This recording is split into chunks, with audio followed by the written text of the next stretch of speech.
सभी नदियों की सबसे पवित्र नदी गंगा है। गंगा शुद्धता का प्रतीक है। ये सभी पापों को दूर कर देती है।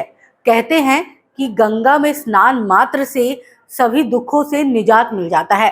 गंगा का जल इतना पवित्र और इतना शुद्ध होता है कि इसे सालों तक आप अपने घर में भी रख सकते हैं।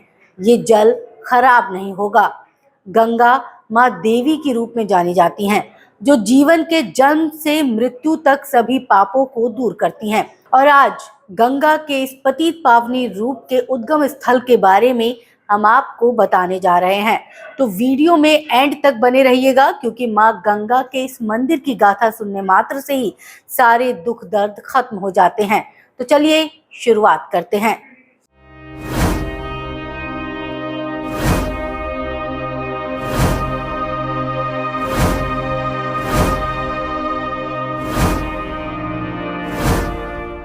हिमालय के भीतरी क्षेत्र में गंगोत्री धाम सबसे पवित्र तीर्थ स्थान है, जहां गंगा जीवन की धारा पहली बार पृथ्वी को स्पर्श करती है।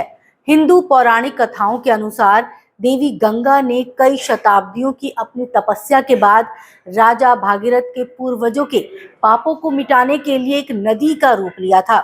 भगवान शिव ने मां गंगा के गिरने के अपार प्रभाव को कम करने के लिए अपने उलझे हुए बालों में मां गंगा को प्राप्त किया।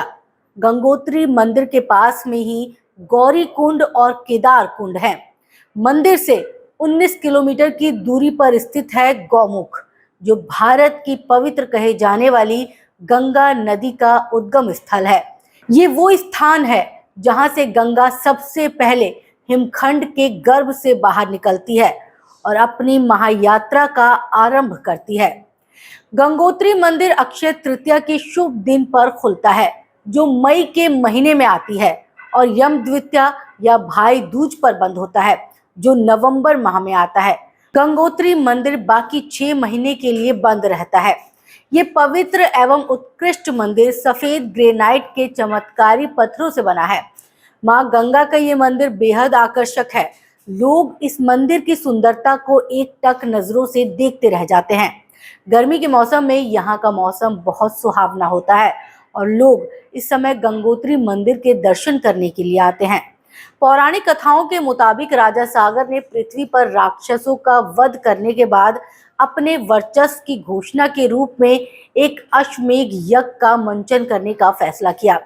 पृथ्वी के चारों ओर एक निर्बाध यात्रा पर जो घोड़ा ले जाया जाना था, उसका प्रतिनिधित्व महारानी सुमति के 60,000 पुत्रों एवं उनकी दूसरी रानी केसनी से हुए पुत्र अस्वंजा के द्वारा किया जाना था।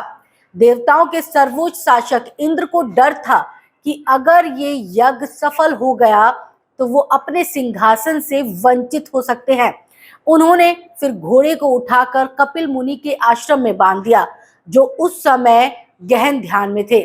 राजा सागर के पुत्रों ने घोड़े की खोज की और आखिरकार उन्हें ध्यानमग्न कपिल मुनि के पास बंधा पाया।